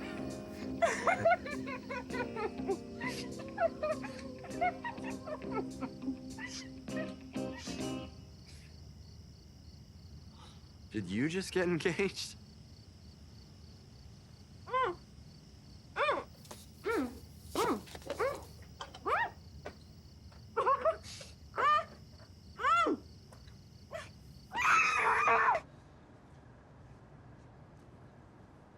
What time is it? 9:55. Why do you want everyone to see this movie so bad? I don't know. I guess it's just if everyone sees it and everyone likes it, then I won't be the only sci-fi movie geek in town anymore. Pat, if every person in town loved this movie, you'd still be alone. Because to everybody else, movies are something to do when you're tired of real life. To you, real life is something to do when you're tired of watching movies. But I'm never tired of watching movies. My point exactly. Some people live to work, other people work to live. Yeah, well, I'm gonna do both. Because unlike everybody else around here, I'm gonna love what I do for a living. How do you know? Well, because I've always known. I started making movies when I was 9 years old. Why? Why what? Why'd you start making them when you were 9? Why that age in particular? Because... I don't know. What the hell kind of question is that? You started making movies to keep your family together. What? Like it or not, that's the truth. You are so full of shit. Where do you come up with that crap? Advanced placement psychology. You were my term paper. Come on, Pat. Your parents start talking divorce. You start making movies. Why? Because I like to. You did it to get their attention. So they'd have something else to think about, like you had something other than them that made you happy. You figured if they saw they were losing you, maybe they stopped fighting. Sorry, Sigmund, but you're wrong on this one, okay? So what happens? Your mom fawns over every frame, thinks every shot is wonderful, and you know it's not true, so you start to distrust her. She's not leveling with you. She's just treating you like her little baby that needs protecting. And your dad, who's drunk half the time anyway, can only see you as his younger self, who wanted to be an artist till his dad threatened to disown him if he didn't go to medical school, right? So here you come with your first little Super 8 Planet of the Apes movie, and what does he do? Okay, Donnie. He shits all over it! Okay, Donnie, enough! Looks like a model. Over here, focus. They invented tripods for a reason, you know. And how about this little gem? You don't look like a Charlton Heston. You look like a 12-year-old with delusions of grandeur. You were a 12-year-old with delusions of grandeur. Donnie, shut up, okay? Just shut up. Fine, as soon as you admit the real reason you want to make movies. Because it cuts through all the stupid high school social caste system bullshit, okay? Okay. It gets past all the stupid goddamn armor everyone wears. Go on. When you're watching a movie, you're sitting with 500 people who wouldn't even sit next to you in lunch, and you're laughing at the same jokes and crying at the same painful moments, and you're jumping at the same scares. There aren't any cliques in the movie theater. There aren't any jocks or geeks or nerds or brains, okay? As long as it's dark and there's something you've never seen before on the screen, it's like your family, where nobody yells or fights or leaves. Oh, shit. You know, years from now, you're gonna pay someone hundreds of dollars to do what I just did for free.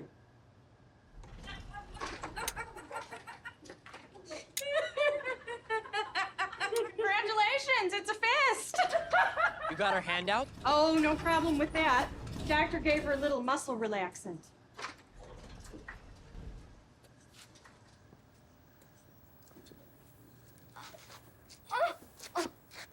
Here, may need this for the drool.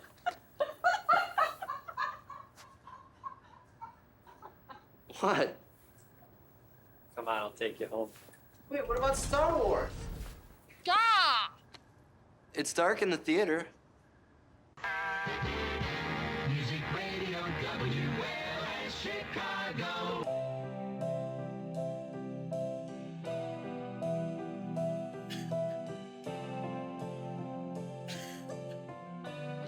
It's me. I told you not to call. I know. I'm sorry. It's just... I realized something tonight. I thought today was going to be the most important day of my life because it would finally give me the strength to go out to LA and start up the life I thought we both wanted. But when today finally came, it wasn't enough for me to just see Star Wars by myself. I felt I had to take everyone I knew with me. Because I think what I really wanted was for everyone to finally understand me and approve of me. So that it would change this place enough in my mind and in my heart that I wouldn't have to leave it. Because I don't really want to go. I just want to belong. Okay, Linda-chan. You go to work now. Okay. Drive carefully, Mom.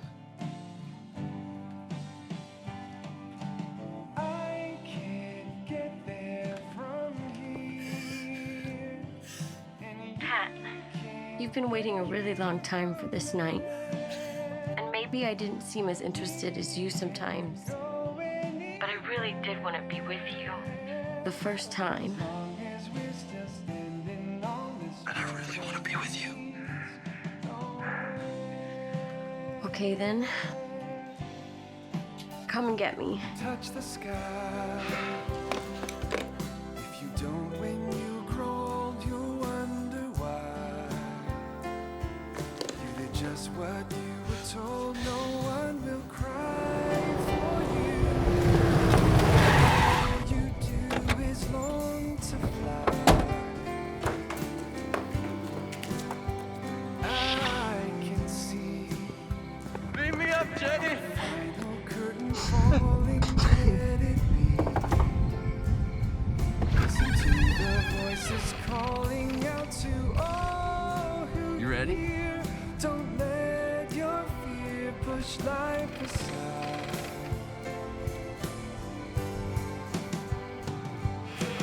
I can't get there from here, and you can't get here from there.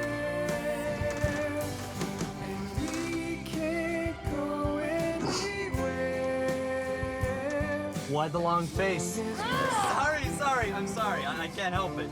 Making jokes. It's what I do.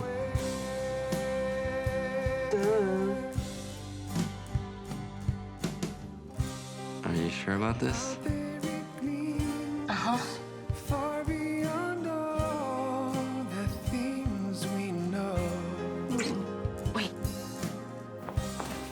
The world of our dreams calling to You wanna watch baseball? I want the neighbors to think we're watching baseball. Plus, it'll cover any, noise we might make. Now close your eyes.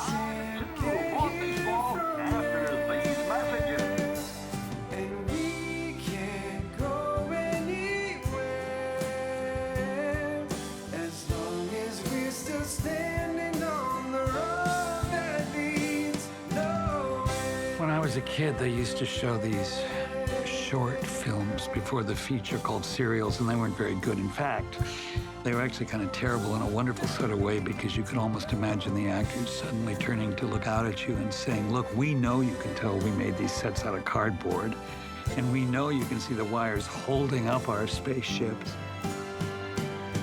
But look how much fun we're having.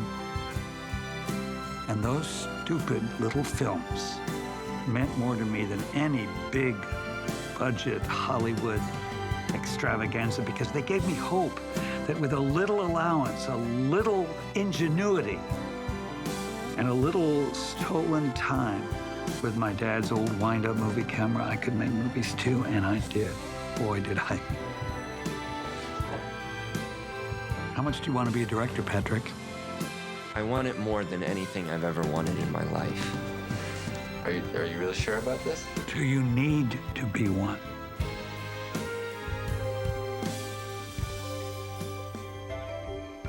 If it can happen to me, it can happen to you.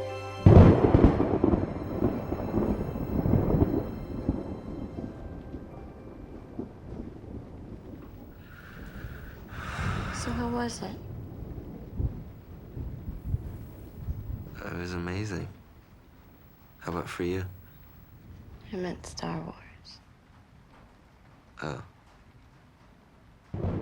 I don't know. Too many things came up. You could go tomorrow. I could maybe get off work. No, I have to work. I gotta start saving up for everything we want. I'll try to see it on my next day off, if it's still playing. Loving it. Now the big guy hitting 342 with 92 RBI. More baseball after these messages. Hey, Pete Rose. Are you sorry we did this? No. Did you want to wait to get married before your first time? Man wants to smell like a man. What? What did I do? You didn't do anything. Okay, well then tell me what's wrong. This wasn't my first time. Oh, well, that's okay. No, it's not. I don't care. I care. Why? Why? What does it matter what we did before we met, right? I don't have to be your first. I just have to be your best and your last. It matters. What? It matters. Because my first time was while you were in Hollywood.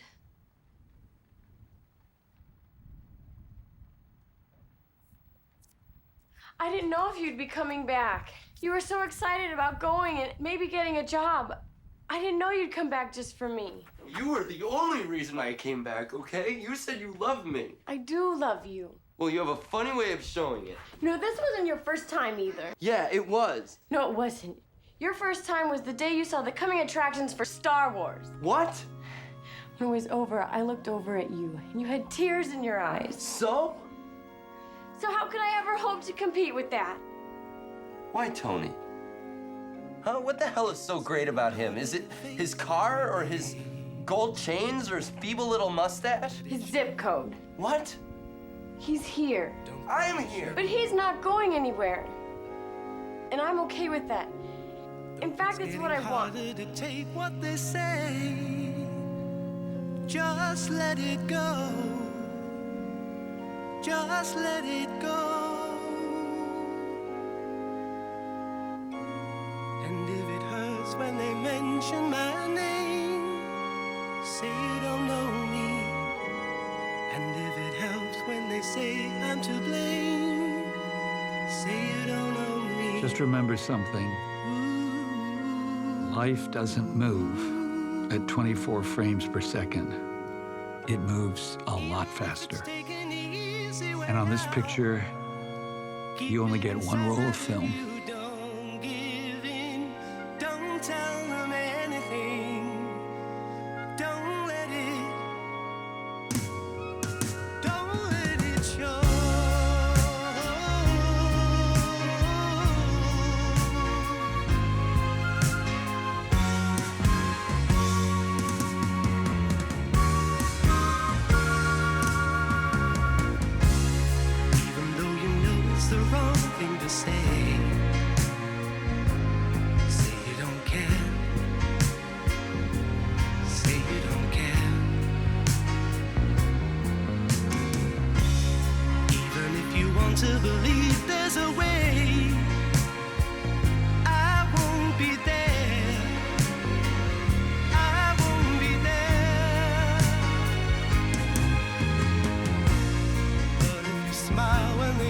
mention my name, they'll never know you.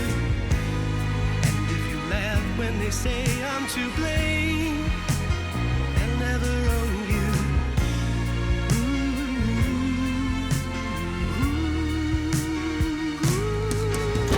Hey. Even if you feel you've got nothing to hide, Mom wants us to go grocery shopping. inside of you, don't Come on. don't tell them anything. Why are you helping me? Because, numbskull, how can you leave without a car? Don't let it show.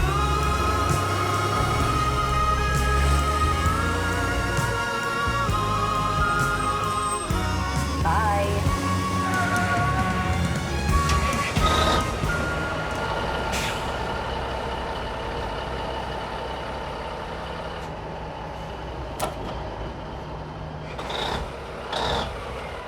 Patrick Reed Johnson! What are you still doing in your backyard?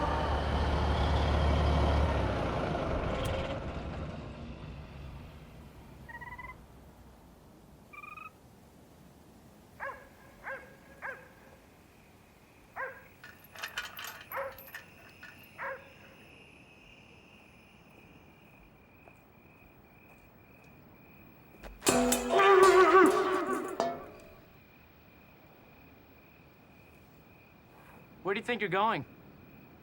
To get my car. Is that so? Yeah, I paid all I'm gonna pay for it. Besides, you don't need to hold it hostage anymore. I'm not gonna stop you. Scrawny piece of shit. You couldn't stop rain from hitting the ground. Yeah, well, I'll tell you what. I'll try to gain weight. You try to gain intelligence. We'll see who wins. Huh. I already know who wins, and it ain't you. And you're going down. Oh!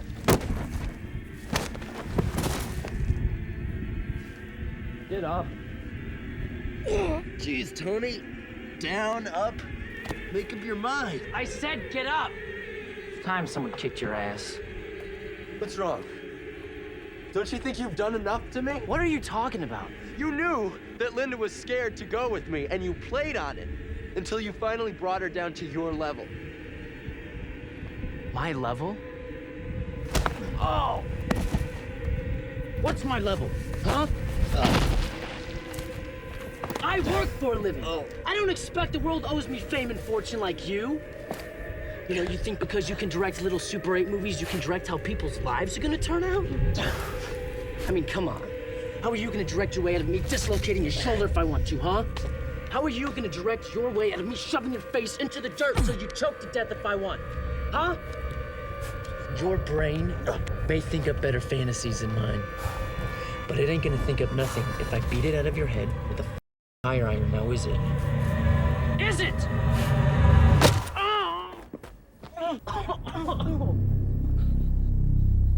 Never fuck with a Kubrick fan. Oh, what? We may be geeks on the outside, but on the inside, we're all killer apes. You fucking is what you are! Oh, no, I'm not nuts.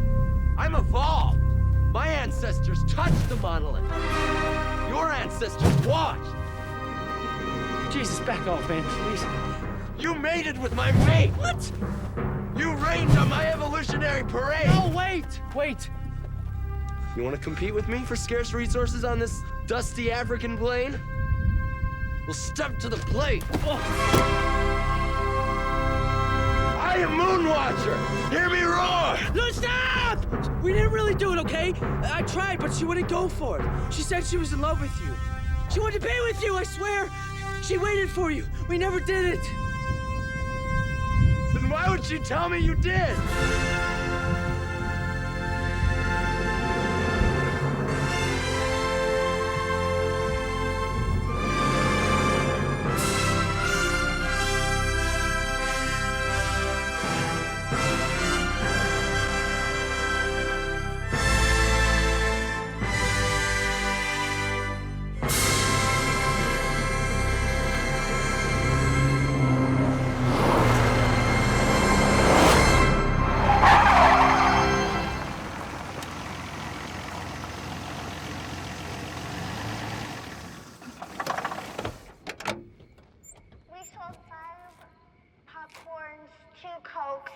sugar baby. Is this film ever gonna stop showing here? Okay, bye.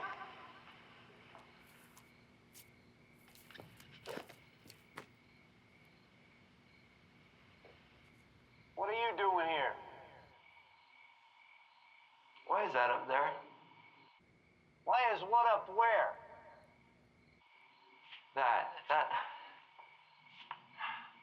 That's not what's playing here. Yes, it is. Todd. Okay. I know you're most likely messing with me right now, and It's funny. It really is. And any other day, I would laugh at it. I would find it. thoroughly amusing. This is the thing. I just want you to tell me that Star Wars is playing here, and then we can just, be friends after that, and Just want you to be honest with me now. Please, buddy. Todd, I love you. come on. Just tell me, what's playing here? Star Wars, right? Star Wars? Star Wars? Yes! Yes! Star Wars! Okay, you know what? Look. Star Wars! Star Wars! Starts today! Today! At theaters everywhere! Theaters everywhere! This isn't everywhere. This is Lake County.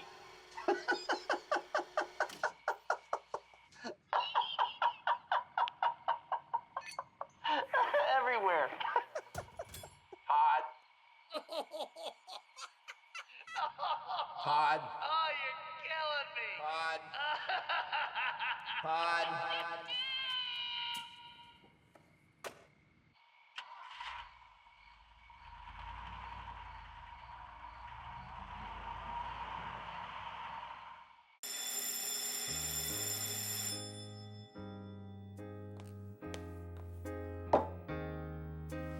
Your Mutloaf, sir.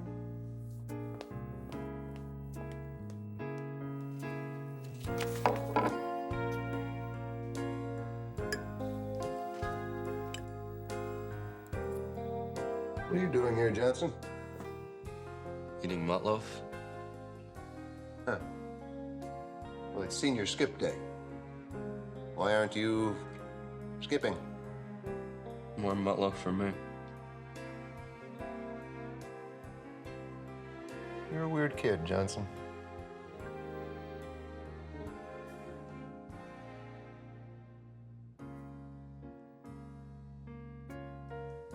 Not weird enough, apparently. Don't underestimate yourself, Patty. Let's go. Where? Someplace dark and quiet where I can take away your virginity. Oh, you're too late. I don't think so.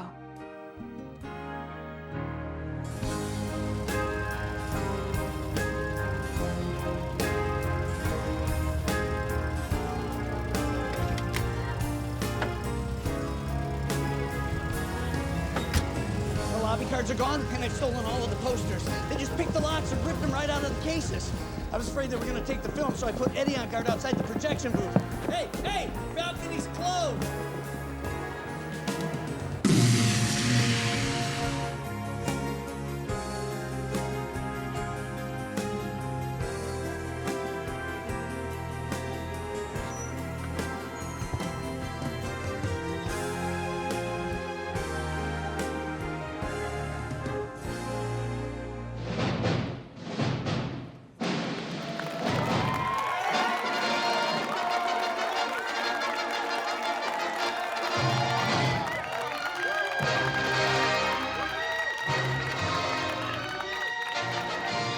Just don't forget I did this. Never.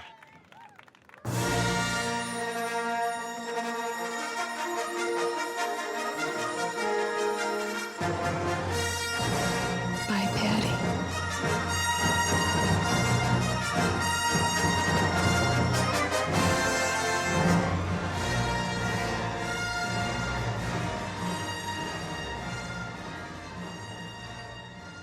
Patrick Green Johnson!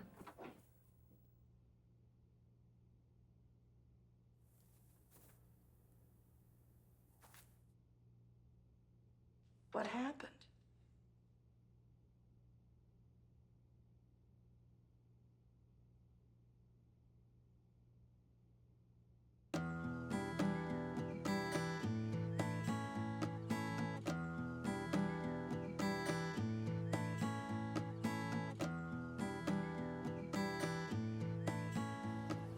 Just remember, if you end up seeing farther than others, it's only because you've stood upon the shoulders of giants.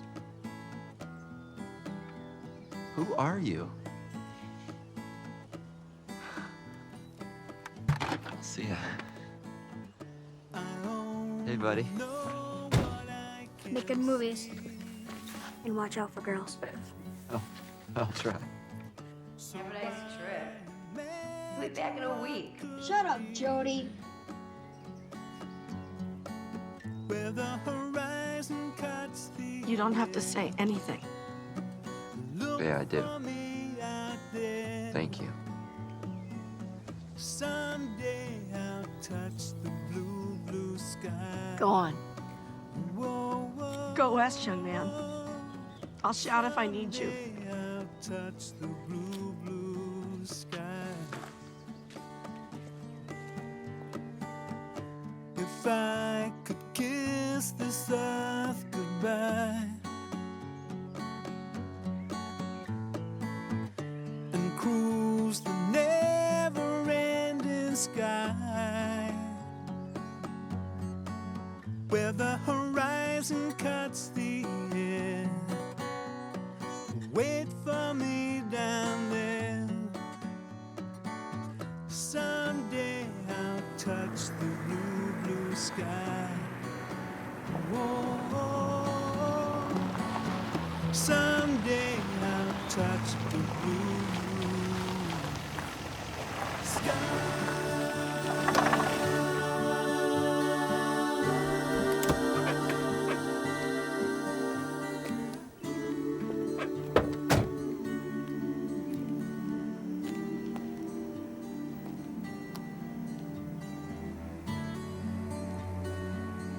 Hey!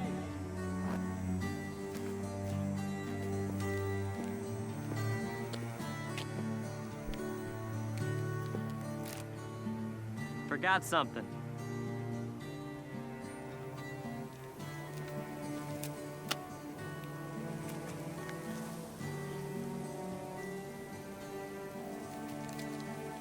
Why didn't you just give me this last week?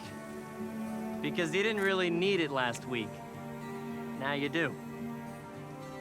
Practicality, Pat. That's what I'm all about. I'll leave the fantasy stuff up to you, Mr. Hollywood.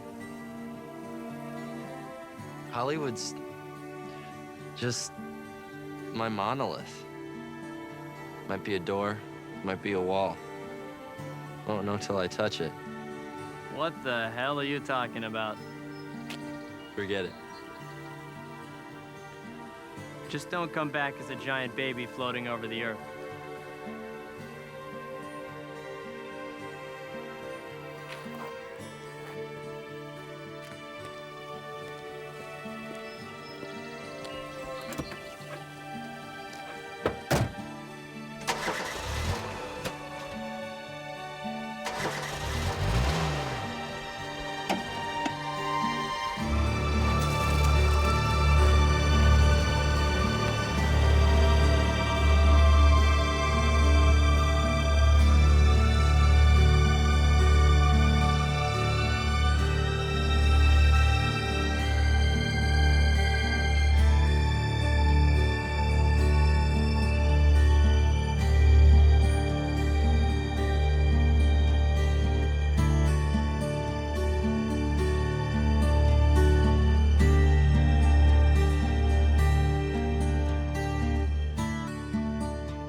Today's the day. That was what you always told me, find a way. You would say as you would hold me, get away from here. It's oh so clear you can't stay. Long ago, we were old enough to love but not to know. There were dreams we kept inside but didn't show. And now we don't know how to let go.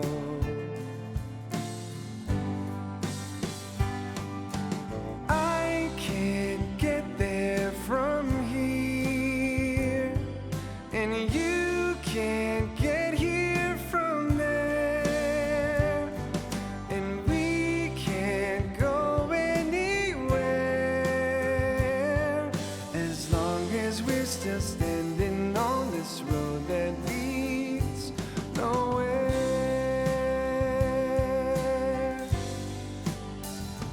Touch the sky. If you don't, when you grow old, you'll wonder why you did just what you were told. No one will cry for you if all you do is long to fly. I can see our final curtain falling, let it be. Listen to the voices calling out to all who hear. Don't let your fear push life aside.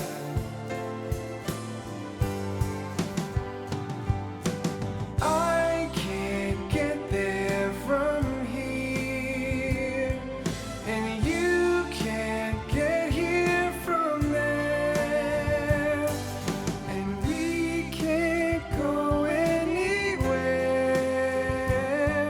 as long as we're still standing on this road that leads nowhere.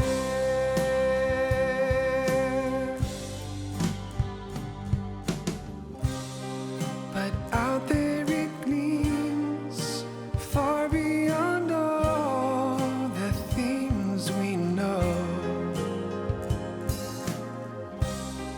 The world of our dreams calls